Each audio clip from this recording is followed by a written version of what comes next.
Assalamualaikum warahmatullahi wabarakatuh. Halo sahabat penaku. Selamat datang di channel yang menyuguhkan dunia cerita dan motivasi. Semoga sahabat penaku diberkahi Allah Subhanahu wa Ta'ala. Amin. Di video kali ini kita akan menceritakan tentang cerita cinta yang seru yang berjudul Langit di Ujung Senja. Jadi pastikan tonton sampai habis ya.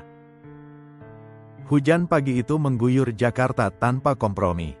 Langit kelabu, jalanan macet, dan Aruna berlari seperti dikejar takdir. "Mas, tunggu, saya belum naik," teriaknya pada kereta komuter lain yang nyaris menutup pintu. Aruna berhasil masuk tepat sebelum pintu tertutup, napasnya tersengal. Rambutnya basah, tote bag-nya kebuka, dan map berisi berkas lamaran kerja hampir jatuh. Hari itu adalah hari wawancara kerjanya yang pertama setelah menganggur 3 bulan. Dan tentu saja ia telat.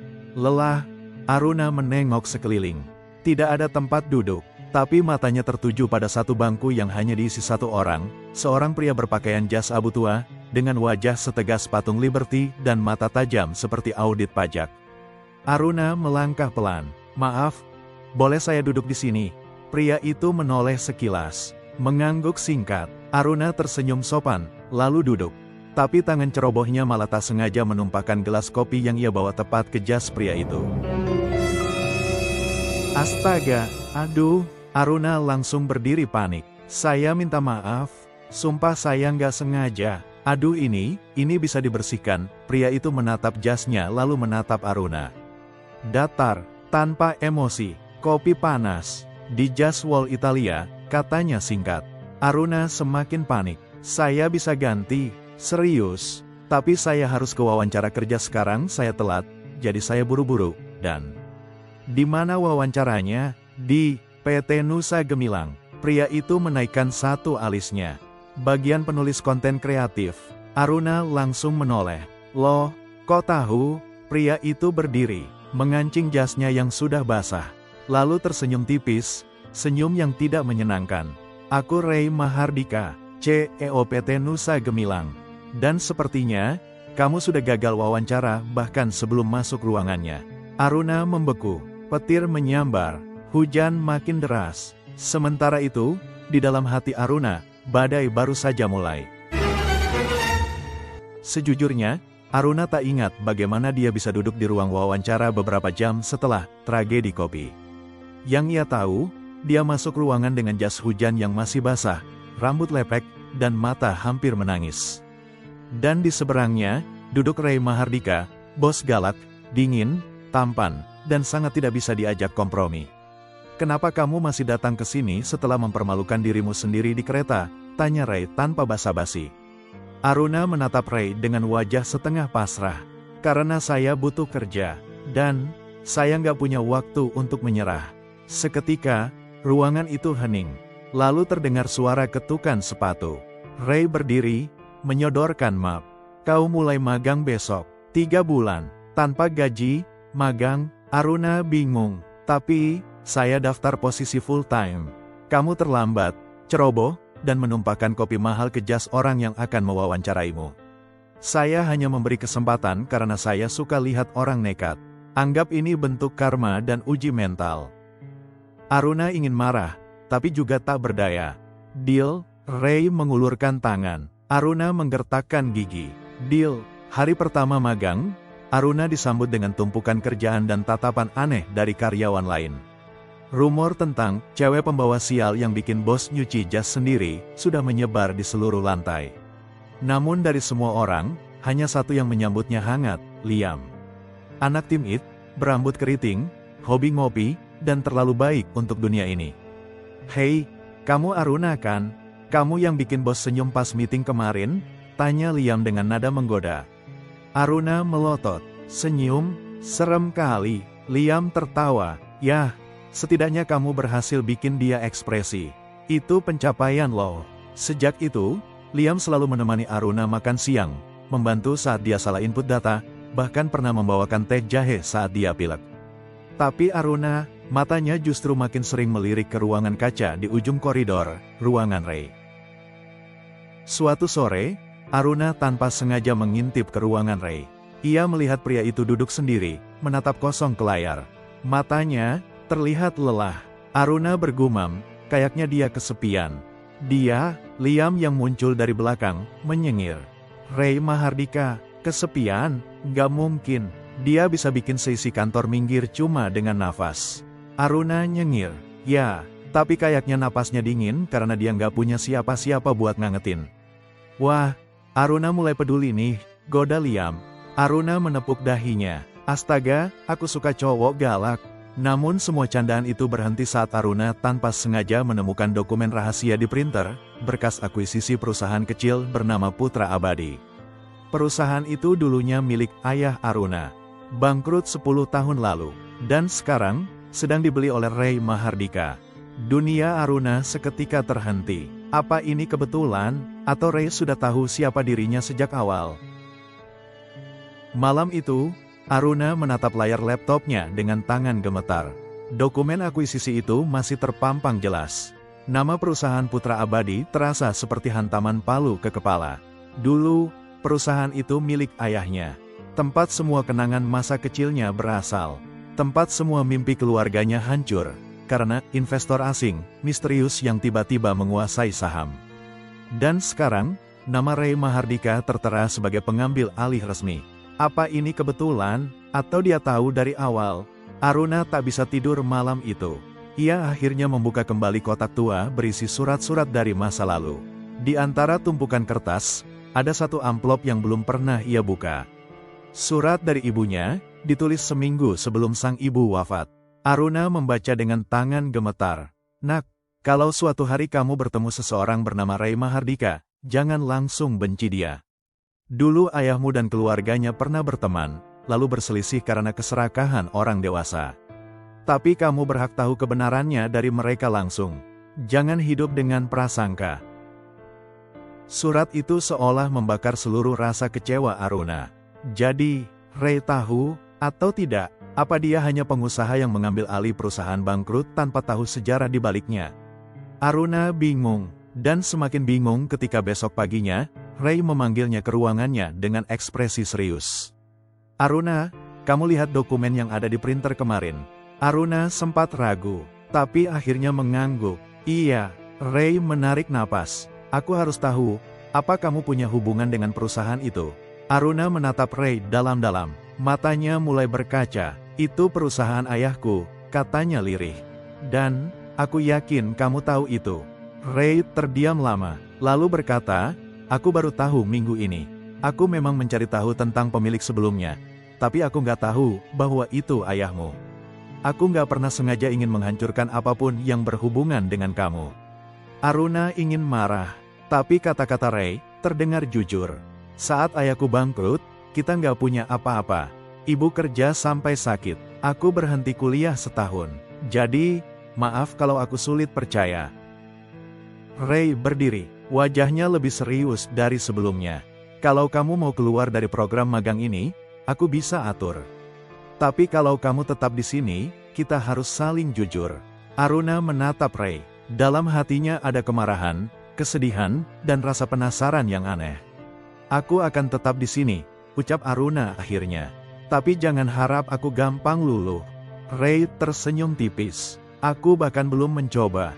Di luar ruangan, Liam menunggu dengan 2 minuman boba. Kamu kenapa, Ran? Tanyanya, melihat wajah Aruna yang muram. Lagi nyari tahu, siapa sebenarnya Rey Mahardika? Jawab Aruna sambil menatap ke kejauhan. Liam menyipitkan mata.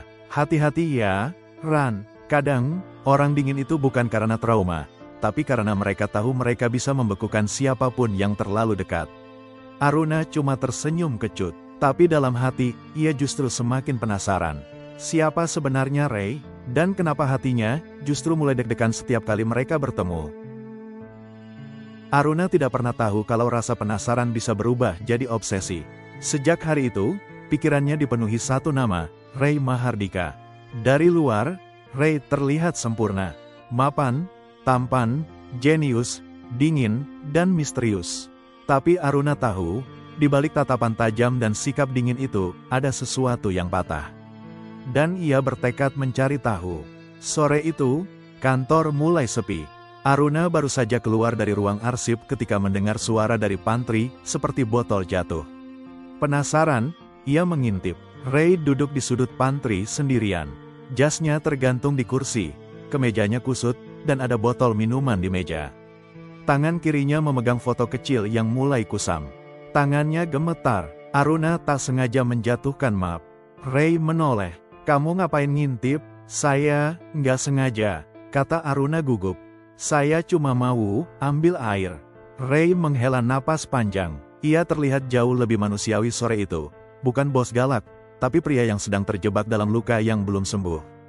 "Kamu tahu," ucap Ray pelan, "dulu, aku pernah bertunangan." Aruna diam. Ia tidak menyangka akan mendengar pengakuan itu. "Namanya Maira. Kami sudah pacaran sejak kuliah. Sama-sama gila kerja, ambisius, penuh mimpi. Tapi dia sakit, gangguan depresi berat, dan aku terlalu sibuk untuk benar-benar melihatnya." Aruna perlahan duduk di kursi seberang Ray. "Satu malam, dia kirim pesan," lanjut Ray. Suaranya bergetar. Dia bilang dia lelah. Aku baca pesannya pagi harinya. Sudah telat." Aruna menutup mulutnya. Hatinya tercekat. Dia meninggal karena overdosis obat. Dan aku, satu-satunya orang yang dia hubungi terakhir. Ruangan itu sunyi. Aruna menatap Ray, dan untuk pertama kalinya, ia melihat Ray yang rapuh. "Aku nggak pernah cerita ini ke siapa-siapa di kantor," katanya lirih. "Tapi entah kenapa, kamu selalu muncul saat aku nggak bisa pura-pura kuat." Aruna menggigit bibirnya, lalu berkata pelan, "Mungkin karena saya juga tahu rasanya kehilangan. Dan, pura-pura baik-baik aja." Ray menatap Aruna, tatapan yang membuat waktu seolah berhenti. Mata mereka terkunci dalam keheningan yang penuh arti. "Aruna, jangan terlalu dekat denganku," bisiknya. "Kenapa?" "Karena aku nggak tahu, apakah aku masih bisa jaga siapapun." Sejak malam itu, hubungan mereka berubah. Ray mulai sering memanggil Aruna hanya untuk urusan sepele. Menanyakan artikel yang bisa dia baca sendiri. Mengomentari tulisan Aruna, bahkan menyarankan judul dengan nada sok tahu. Aruna melawannya balik dengan candaan dan sindiran. Tapi hatinya, diam-diam mulai mencair. Suatu hari, saat hujan turun, listrik kantor padam sebentar.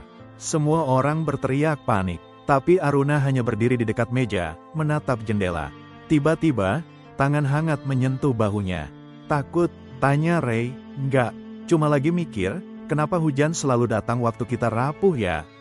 Ray menatapnya lama, lalu ia berkata pelan, "Mungkin supaya kita ingat, kita masih bisa merasa." Dan malam itu, untuk pertama kalinya Ray tertawa. Dan itu karena Aruna. Tapi kebahagiaan kecil itu tak berlangsung lama. Liam melihat semuanya. Tatapan Ray, senyum Aruna, dan hatinya mulai goyah. Karena dia tahu, dia sudah jatuh cinta pada Aruna sejak hari pertama. Aruna tahu ini bukan cinta pada pandangan pertama.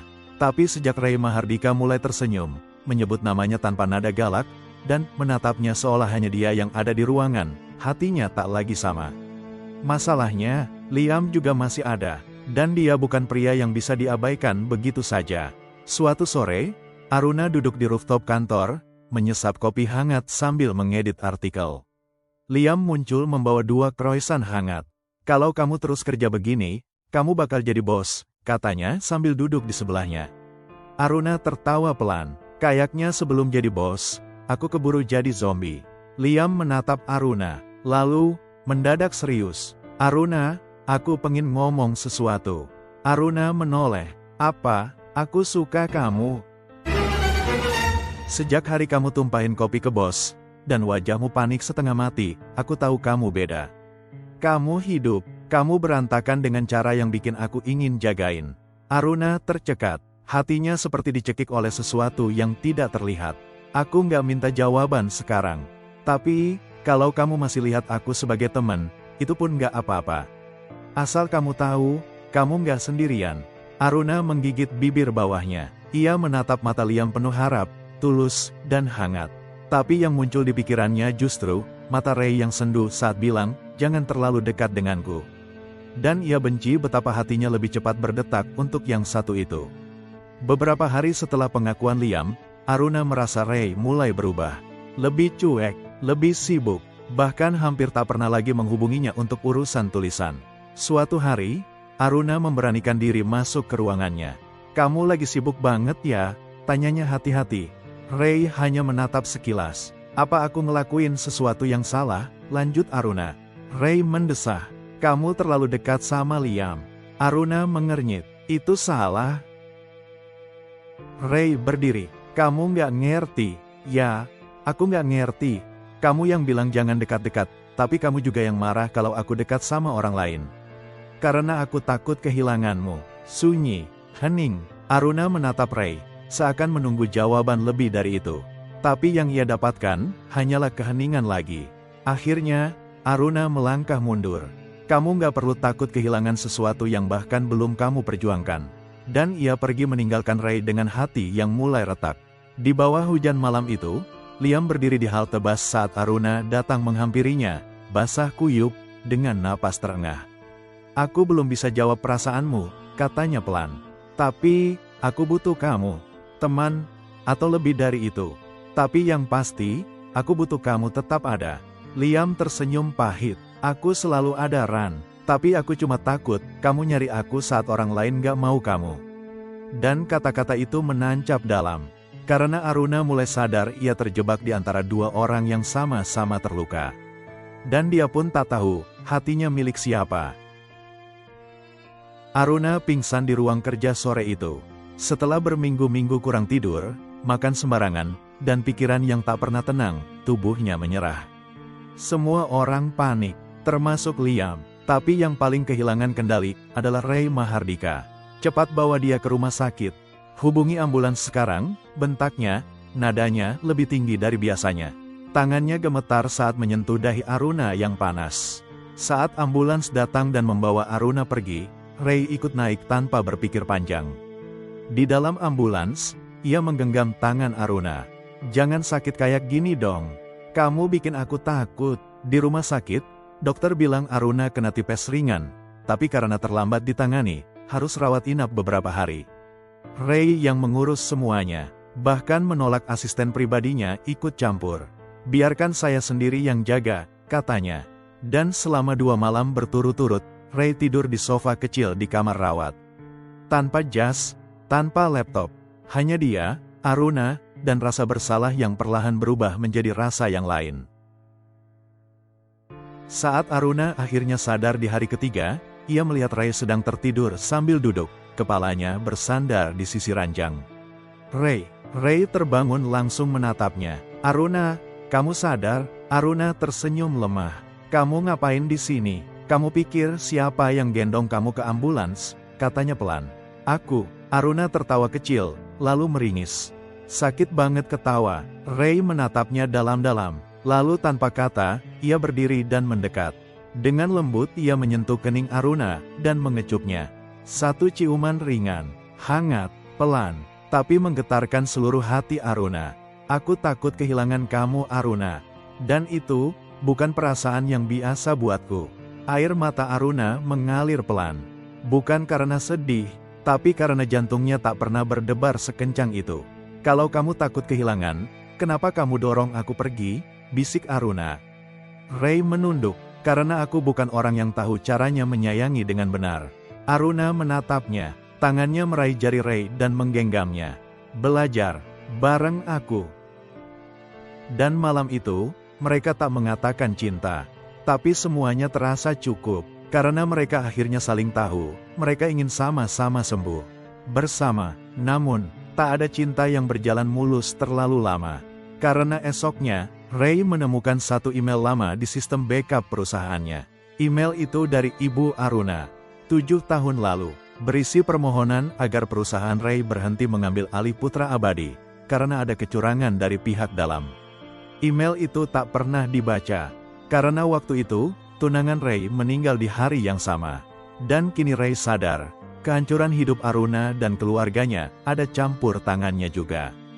Dan untuk pertama kalinya, Ray Mahardika takut menatap orang yang paling ia cintai. Sudah 3 hari Ray tidak menghubungi Aruna, tidak mengunjungi, tidak membalas chat, tidak muncul di kantor, tidak apa-apa. Aruna duduk di ruang pantry dengan mata sembab. Di depannya Liam berdiri dengan wajah cemas. "Kamu mau aku cari dia?" tanya Liam lembut. Aruna menggeleng. Kalau dia memang peduli, dia nggak akan pergi kayak gini. Di tempat lain, Ray berdiri di depan makam almarhum tunangannya. Di tangannya, surat email dari Ibu Aruna yang ditemukan di arsip lama. "Saya mohon, jangan teruskan proses ini. Ada banyak kejanggalan, dan kami sedang mencari bukti. Jika Ray Mahardika masih punya hati nurani, tolong hentikan ini." Ray membaca surat itu berkali-kali. Setiap kalimat terasa seperti hantaman. Saat itu, ia terlalu hancur karena kehilangan Myra. Ia tidak tahu di waktu yang sama, seseorang lain juga sedang kehilangan segalanya, Aruna. "Aku gagal melindungi kamu, Mai. Dan sekarang aku mungkin akan kehilangan satu-satunya orang yang bikin aku hidup lagi." Ray kembali ke kantor malam hari diam-diam. Ia duduk di kursinya, membuka laptop, dan mulai mengetik surat. "Untuk Aruna, maaf karena aku menjauh. Aku takut menatapmu dan melihat kebencian yang layak aku terima. 7 tahun lalu, aku tidak tahu bahwa keputusan bisnis yang kuambil tanpa sadar menghancurkan hidup keluargamu. Waktu itu, aku juga sedang kehilangan seseorang. Aku lumpuh secara emosional, dan aku tidak melihat siapapun di sekelilingku. Tapi kamu, Aruna, kamu membuatku ingin membuka mata lagi. Aku akan mundur dari proyek akuisisi itu. Dan kalau kamu memilih untuk tidak pernah melihat wajahku lagi, aku akan terima. Tapi kalau kamu masih memberi sedikit tempat untuk orang bodoh sepertiku, aku akan tunggu di tempat pertama kali kita bertemu. Ray." Keesokan harinya, Aruna menerima email itu. Tangannya gemetar saat membaca. Air mata jatuh satu-satu membasahi layar. Tanpa pikir panjang, ia lari ke stasiun.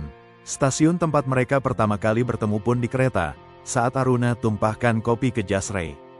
Dan di sana, berdiri Ray, dengan setangkai bunga matahari di tangan. Basah kuyup, menunggu. Tatapan mereka bertemu. Tak ada kata, Aruna langsung menubruknya dan memeluknya erat. Air matanya pecah. "Bodoh," teriaknya terisak. "Kenapa kamu kabur?" Ray membalas pelukannya erat. "Karena aku takut kamu pergi." Aruna menatapnya dengan mata berkaca. "Aku memang marah, tapi lebih marah kalau kamu hilang." Ray tersenyum, matanya merah. "Aku nggak akan pergi lagi."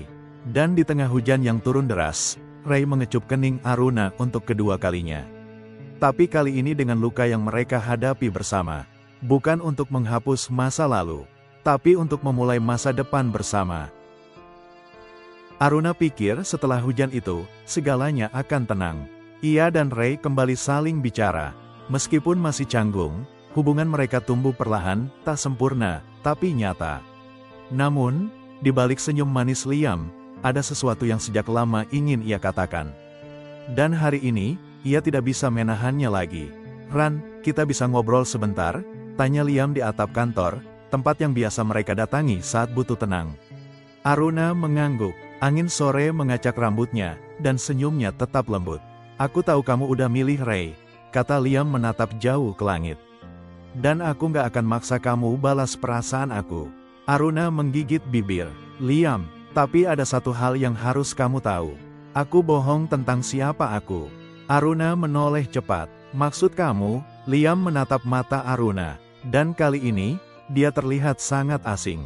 "Dulu, waktu Putra Abadi bangkrut, ayahku, salah satu direktur keuangan.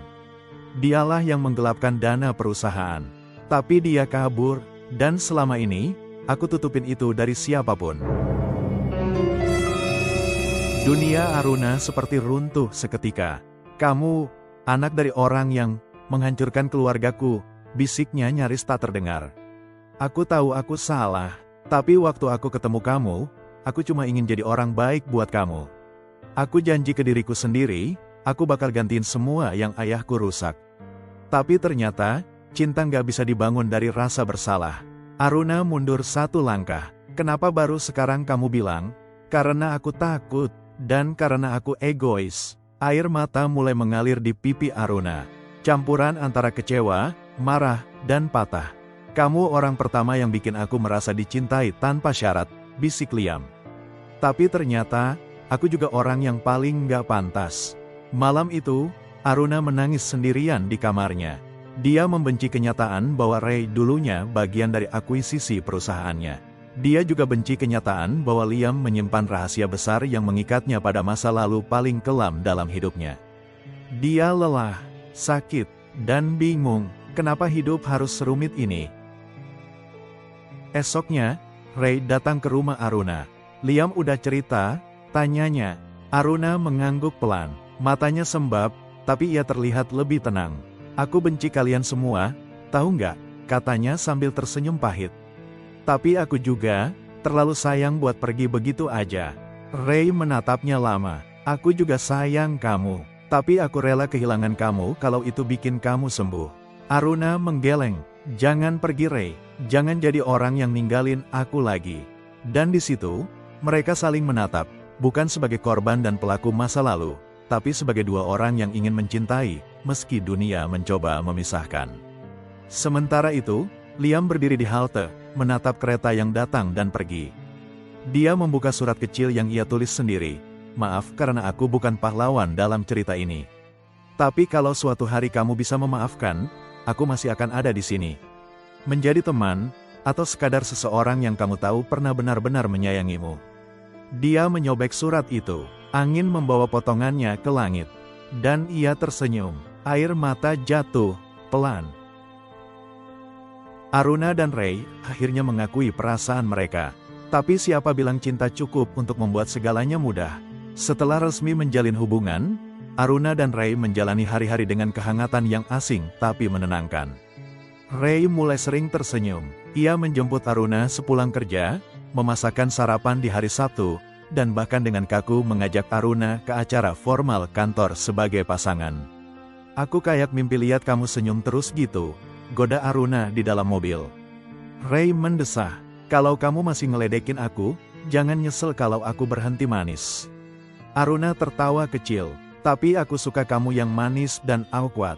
Dan malam itu, Ray mencium pipi Aruna pelan, lalu berbisik, aku juga suka kamu yang bikin hidupku kacau tapi hidup. Namun, kenangan masa lalu tak bisa dibuang semudah itu. Suatu malam, saat Aruna ke apartemen Ray, ia tak sengaja membuka laci kecil di ruang kerja Ray. Di sana ada album foto. Foto-foto Maira. Ray masuk beberapa detik kemudian.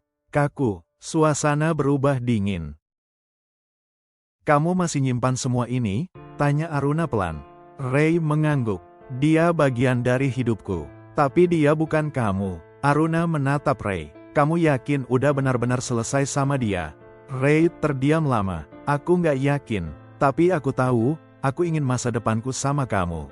Jawaban itu cukup menenangkan, tapi tak menyingkirkan keraguan kecil yang tumbuh di hati Aruna. Sementara itu, media mulai mencium kabar hubungan mereka. Seorang CEO misterius dan mantan pewaris perusahaan lama. Gosip pun meledak. Judul artikel gosip, Aruna Nadira, cinta lama di balik hancurnya putra abadi. Ray Mahardika, jatuh hati pada putri dari masa lalu kelam. Aruna mulai stres. Dia tak suka jadi sorotan. Masa lalunya diungkit kembali. Nama almarhum ayahnya dijadikan bahan clickbait. Ray, aku nggak kuat, katanya suatu malam.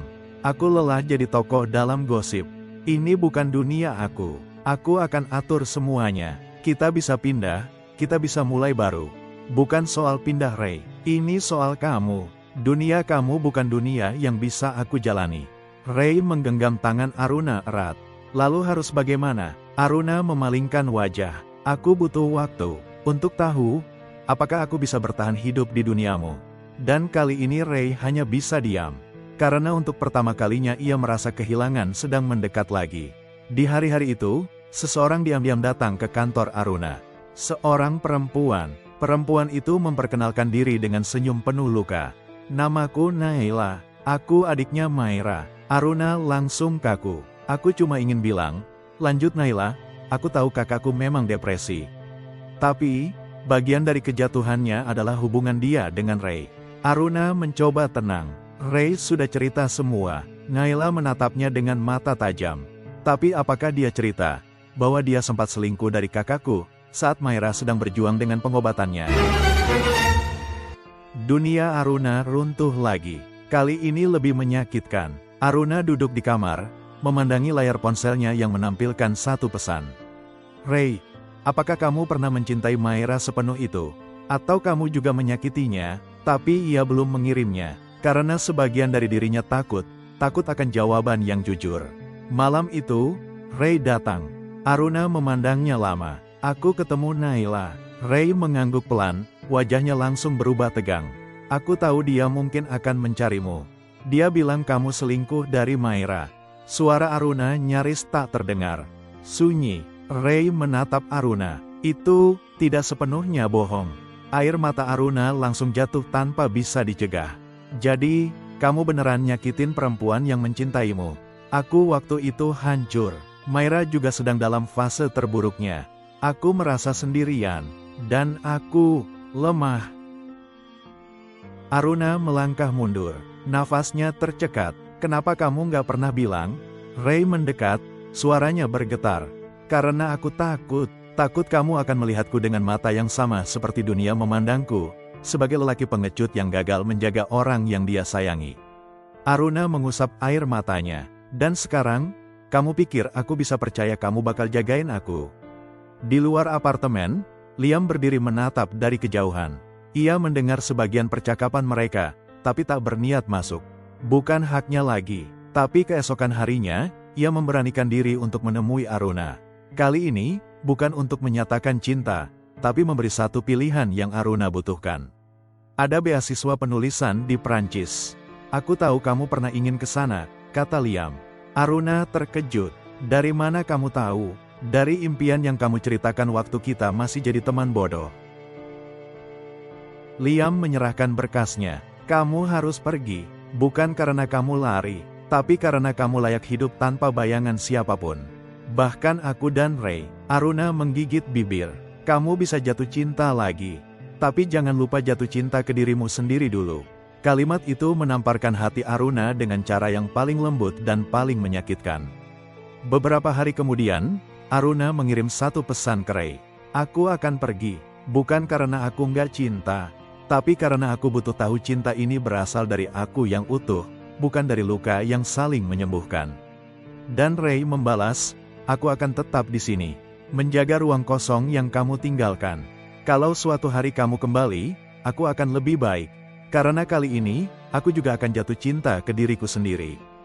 Dan begitu Aruna naik pesawat, menatap langit dari jendela, membawa luka, membawa cinta, tapi yang paling penting, membawa dirinya sendiri. Dan untuk pertama kali dalam hidupnya, Aruna merasa bebas. Setahun sudah Aruna tinggal di Prancis. Ia menulis, ia menyembuhkan diri, ia belajar tertawa di balkon kecil sambil menyeruput kopi hangat dan menatap langit yang selalu berbeda setiap harinya. Dan di sela-sela hari yang tenang, ia menulis satu buku. Judulnya, Yang Tak Pernah Aku Ucapkan. Sebuah novel fiksi katanya. Tapi siapapun yang mengenal Aruna, tahu itu bukan fiksi. Itu kisah nyata. Tentang dua jiwa yang saling menyembuhkan sambil saling melukai. Tentang jatuh cinta setelah kehilangan.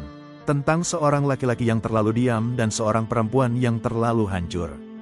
Dan di halaman terakhir tertulis, jika kamu membaca ini, Ray Mahardika, ketahuilah, kamu adalah rumah yang membuatku ingin pulang. Tapi aku tak ingin pulang dalam keadaan masih patah. Maka biarkan aku menata dindingnya dulu. Saat aku pulang nanti, aku ingin kamu tahu, aku kembali karena aku utuh. Buku itu meledak, bestseller, viral, dan, ya, salah satu pembacanya adalah Ray Mahardika. Malam itu, Ray duduk di kursi balkon rumahnya. Buku Aruna di pangkuannya, halaman terakhir masih terbuka. Dia memejamkan mata, dan dia tahu Aruna akan kembali. Mungkin bukan sekarang, tapi suatu saat, di Jakarta, Liam membuka kedai kopi kecil bernama Halaman 243. Sesuai halaman favorit Aruna dari novel yang ia tulis. Liam tahu, meskipun dia bukan akhir dari cerita Aruna, dia akan selalu menjadi bagian dari kisahnya. Dan ia bahagia untuk itu. Musim gugur tahun berikutnya, Aruna pulang ke Jakarta, tanpa pengumuman, tanpa wartawan, tanpa bunga, hanya satu koper dan satu undangan untuk peluncuran buku keduanya, yang kali ini berjudul Pulang. Di ruangan itu, Ray berdiri di baris belakang. Memakai jas hitam, rambut sedikit lebih panjang dari terakhir kali mereka bertemu. Tapi senyumnya masih sama. Aruna melihatnya. Dunia berhenti sesaat. Tak ada pelukan, tak ada air mata, hanya tatapan dalam yang tak butuh banyak kata. Lalu Aruna bicara ke mikrofon. Buku ini aku tulis untuk seseorang yang dulu kukira aku tinggalkan. Padahal, dia adalah alasan kenapa aku menemukan diriku. Dan jika dia di sini malam ini, aku cuma ingin bilang. Ia menatap langsung ke arah Ray. Aku sudah pulang. Setelah acara, Ray menghampiri Aruna. Tak ada keraguan di wajah mereka. Hanya dua hati yang akhirnya sama-sama utuh setelah lama patah. Ray tersenyum kecil. Kamu terlihat lebih bahagia. Aruna mengangguk. Karena kali ini aku datang bukan untuk diselamatkan. Tapi untuk berdiri di sampingmu. Bukan di belakangmu. Ray menggenggam tangan Aruna. Aku nggak akan tanya kamu yakin. Karena untuk pertama kalinya, aku juga yakin. Dan malam itu, mereka berjalan berdua keluar dari ruangan. Bukan sebagai dua orang yang terluka, tapi sebagai dua jiwa yang akhirnya pulang ke satu sama lain. Selesai, terima kasih. Jangan lupa like, comment, share and subscribe, karena masih banyak cerita menarik lainnya yang bakal lebih seru. Sampai ketemu di video berikutnya. Wassalamualaikum warahmatullahi wabarakatuh.